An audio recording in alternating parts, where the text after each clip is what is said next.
আপু একটু হেল্প করবেন? কি হ্যাঁ? আপনি চাচ্ছে এই যে আমার স্কুটি নিয়ে এখান থেকে এই সামনে পর্যন্ত যাবেন, বুঝছেন? বুঝতে পারছি আপনার বাইকে তেল শেষ, তাই না? হ্যাঁ হ্যাঁ। হ্যাঁ, করে দিচ্ছি।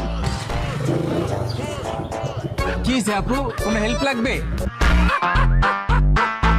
ওহো, বাইকের মনে হয় তেল শেষ না? হ্যাঁ ভাইয়া, অ্যাকচুয়ালি আমার বাইকের তেলটা শেষ হয়ে গেছে। এইটুকু সমস্যা, আপনি কোনো টেনশন করেন না, আমি নিজে আপনার তেলের ব্যবস্থা করে দিতেছি। এত সুন্দর একটা মেয়ে রাস্তায় এভাবে দাঁড়ায় থাকবো। আরে আপা, কি এর তেলের পাপা, কি এর গ্যাস, তেল তো আমার সাথেই আছে। এই যে এই যে তেল।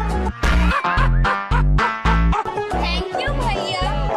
এক্সকিউজ মি ভাইয়া। এই যে আপনার তেল। Thank you. দেখি দেখি একটু।